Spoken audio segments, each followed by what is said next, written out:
our final speaker.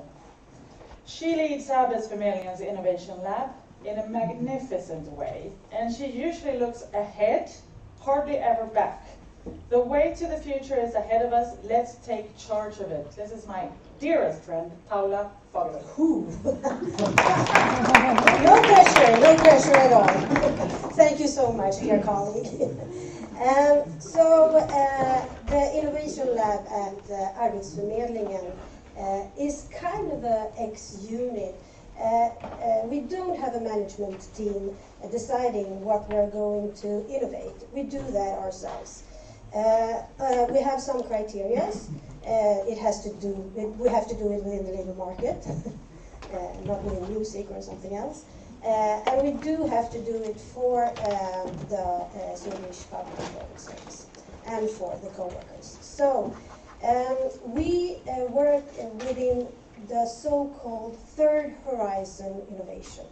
We're introducing this kind of scale where the third horizon is the more disruptive innovation. Actually, when I came to Arbetsförmedlingen, I was quite impressed that we already work in the first horizon, which is the incremental development. The things that we solve with everyday problems. We're really good at that here.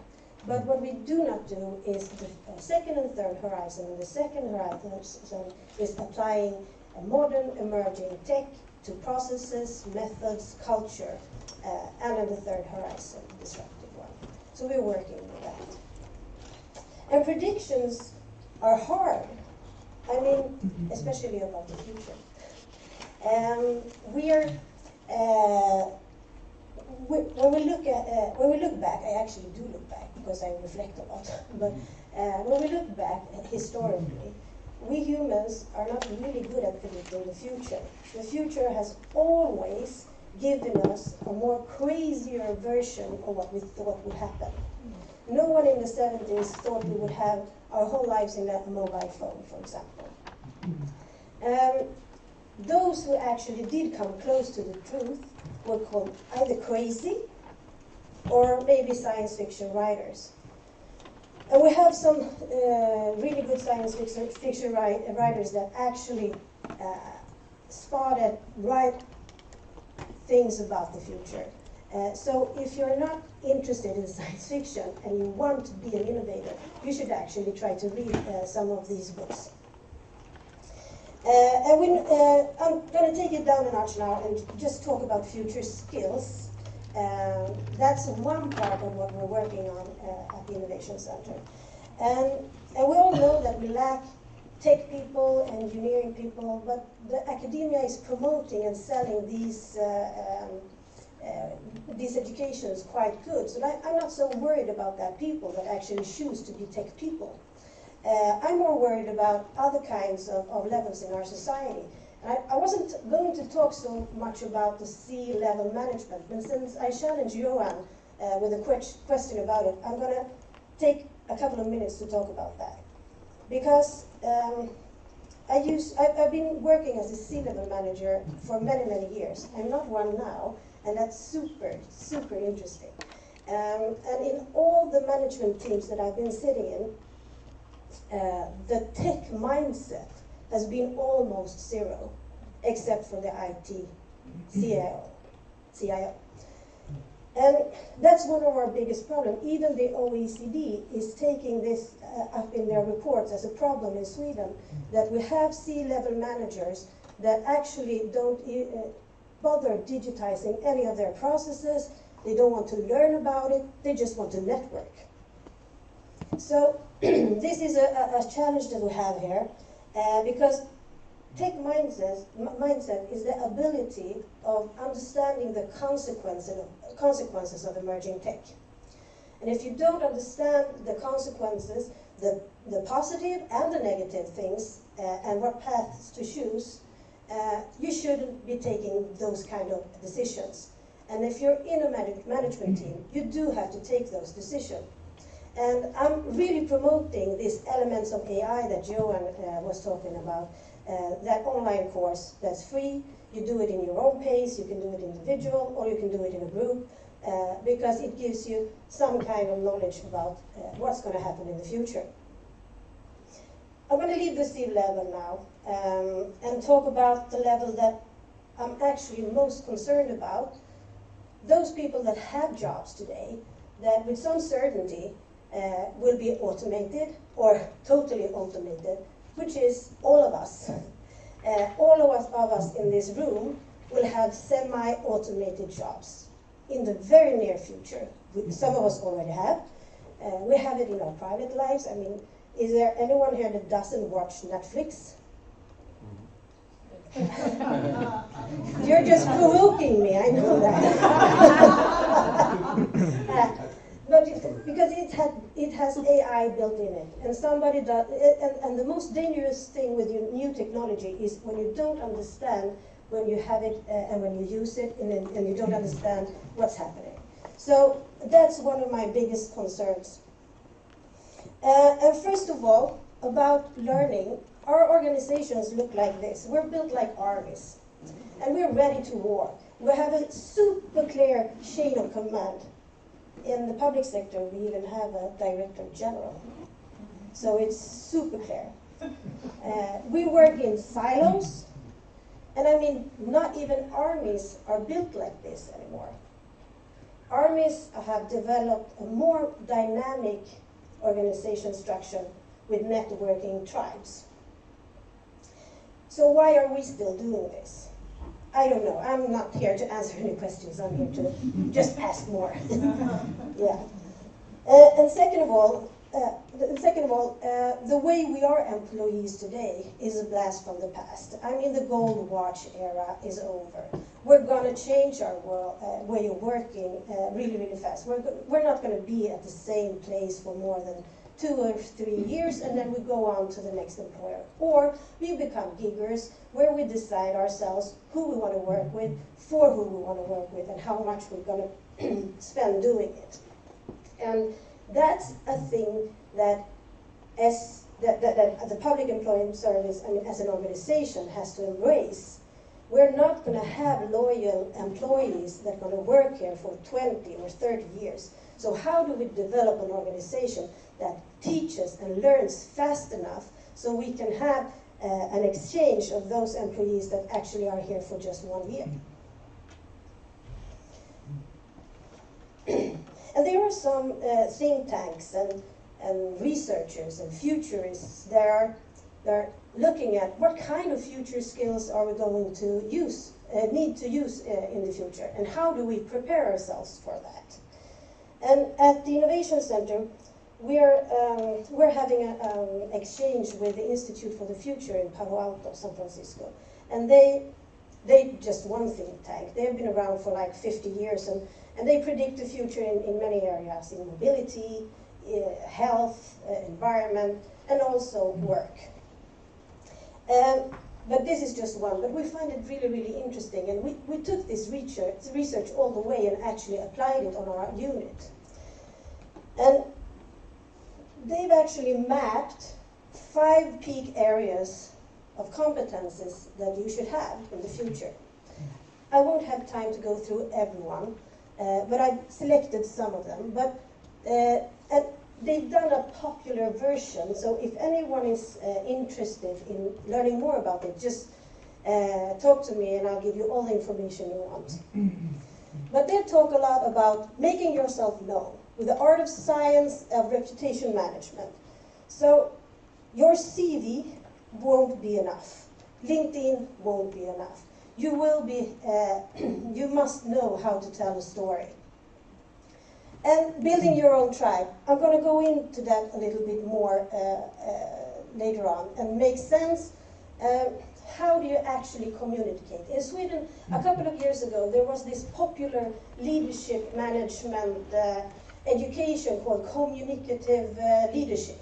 And I mean, everybody has to communicate, not only the leadership, the leaders. So communication as a skill will be super important. It doesn't matter if you're a programmer, a teacher, or a politician, or a clerk. you have to be able to communicate. Keep it going, building resilience in extreme environments. With the climate change, with the way this paradigm shifts is changing the world right now, it's gonna be messy. So how do you build up your own resilience for that? And then befriend the machines. My absolute favorite and my passion in life is how do we make people more techie. But if you start with building your tribe, impermanence, everything will be in constant change. We already know that. So how do you, and it doesn't matter if you're building an innovation hub in Silicon Valley or if you're a clerk in an old family business, change will happen all the time. So you have to develop the ability to keep calm and actually be a part of the change. And in the gig economy, I mentioned it earlier just a little bit, this is so interesting because it's two-faced. It's going to take a little time, but we know that organizations that not adapt the way of short-term employers will have a problem, because nobody is going to want to be so loyal, so they will work for so long that you think that, we're going to hire Paula and she's going to be here for 5 years and we're going to measure her and give her KPIs during these 5 years. No, it's what's in it for me? How are you going to develop me? And that, my boss that I have right now, she told me something really special that actually was the key feature to why I took this job. And she said, my job is to make you better in the job market within 2 years. So after 2 years working here, you should be able to take almost any job you want. So that's a recommendation if you're a manager, if you want to attract people. And that's the gig, that's for the organization. And if you're a gigger, I mean, there are regulation challenges and tax challenges being a gigger. But my husband, he's 47. He's been a gigger for his whole life. And he chooses his employer. He chooses his projects. And he doesn't work with anything he doesn't find interesting and fun. And that's what we're heading at. So as an employer, how do we actually comply with this? That's another question that I want to know more about. Then you have keep it going, building resilience. And you know, in this complex world that we're living in now, if you're grounded and you feel that you have this, I love the t-shirt that Johan had. We're going to buy those, yes. This lifelong learning, mastering this, that's being resilient. You will be attractive in the work market. You will be able to choose your own paths if you master the ability to being resilient. And ethical clarity, of course. Ethics have always been important. I mean, ethics came before law, so ethics has always been important. The big difference now is that we're actually building in ethics in machines. So whose ethics are we building in? Is it mine? Is it Mr. America? Is it yours?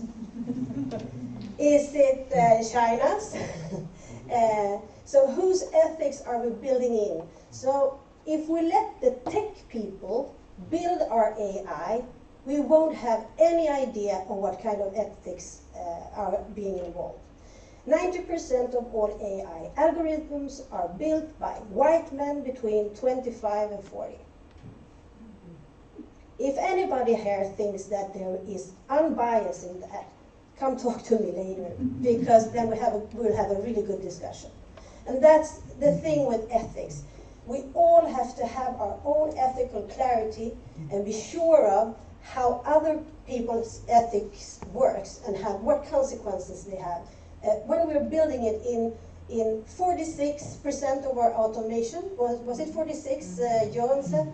So 46% of our tools are going to have ethics in them. With ethics comes empathy. Empathy is normally known as a quite feminine feature. But with the complex world we live in now, and with the scarce resources we have that has to cover more people, because we're just getting more and more people and older, empathy is going to be a tool that we have to master. Because if we don't have empathy and build it in our business models, in our public sector strategies, there will be so many people that will be left behind for the government to take care of. And we don't want that. So, befriend the machine.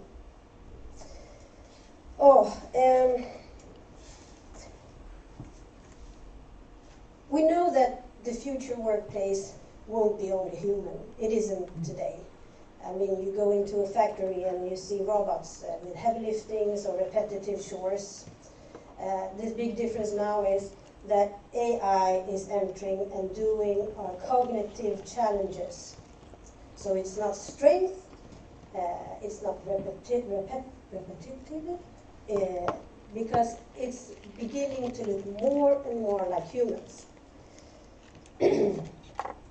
So you will have to have the basic knowledge about how AI works, how you build a team that build it with diversity, lawfulness, transparency, accountability.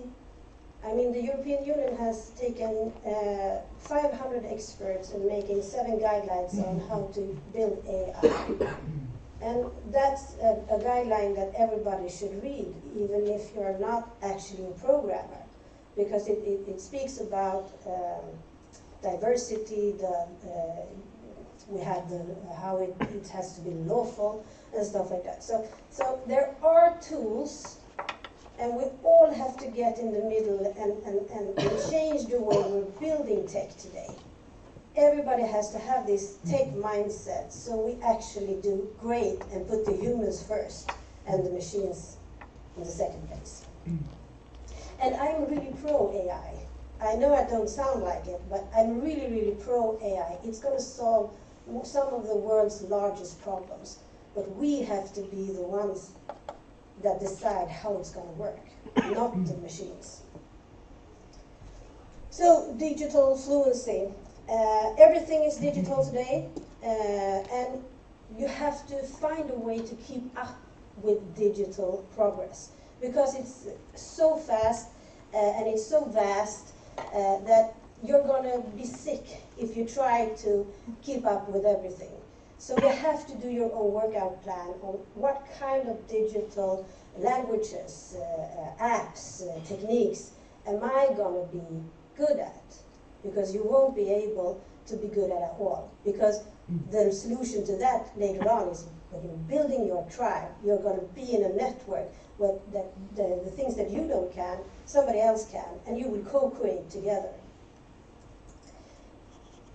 Simulated action. So we live in a physical world, but we also live in a virtual and an augmented world. So having the ability of navigating between these worlds, whether you're at work, whether you're at your gym, at the children's school, you will be traveling between these worlds. And it's not the big Google, the big glasses and stuff, because in 10 years it will be built in my own glasses or in my lens or something like that. So we have to be able to navigate. And no one in this room was born into this. So it's going to take a big effort for us to adapt this kind of thinking. Not even my children were born in virtual reality. So, and we can't wait for 2 generations to get used to it.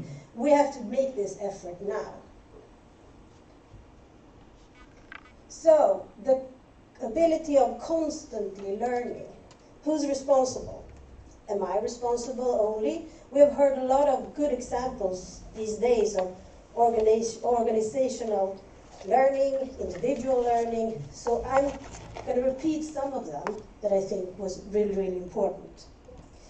So some organizations give their employees competence hours, for example. And I mean, that's great.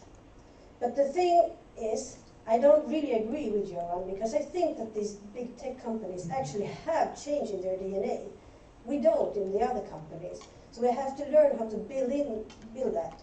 And we give people these competence hours, but we give them this hour on top of everything that they are going to do in a normal day. We don't orchestrate the organizational learning in a way that actually gets some productivity for the organization or for the individual. So we can seem generous, giving time, but we don't orchestrate the way they have to learn. So we have our organizations that have to actually start. I saw this example from Germany. That's great. We should have more. I mean, if they can do that with 100,000 people, we should be able to do that in Sweden with 10,000 employees. So that's a really good example. How to create a digital world of exchanging and sharing competences and a physical world. And the individual, we've talked about that. We have to take charge of our own workout plan for the future. So that leaves society. We saw some really good examples from Johan of Singapore and their skill tickets that they have. But the thing is, there will be a group that don't want to change, don't know how to change, don't know what to change, or won't be able to change. Society will be so occupied trying to help them, so everybody in this room and most people that are working today, we are going to have to rely on our employers and we have to take actions ourselves. So prediction is hard, especially about the future. That's just some thoughts of the Innovation Center of Swedish S. Thank you.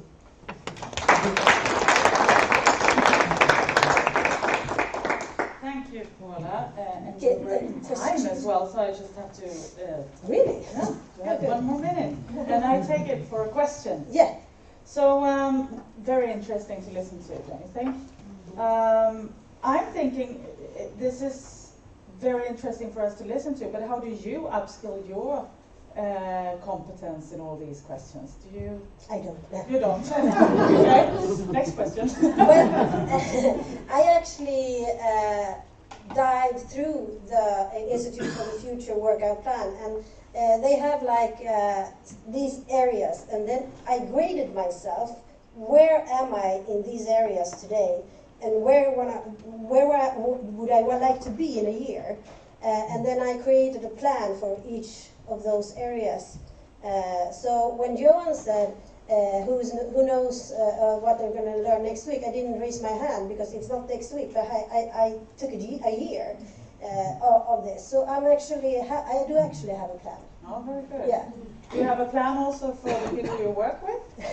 Yeah. Or do they have a plan? Yeah, we did this, the whole unit. And we monitor ourselves and each other, and we co-create solutions to learning together. And that's super fun, but it takes a lot of trust. So you can't do things like this and try to co-create learning plans and workout plans, because you're opening yourself like a wound. So you have to have this group, and you have to have a lot of trust. And we're also, all in the group are doing this elements of AI. Okay. So, yeah. All right, so we all have to do elements of AI. Yeah. The first 2 parts, but then something else happened. I don't know. So I have to go back to that now. Does anybody of you have any questions for Paula? No questions? You were super clear. Yeah, Thank you so much. Thank you.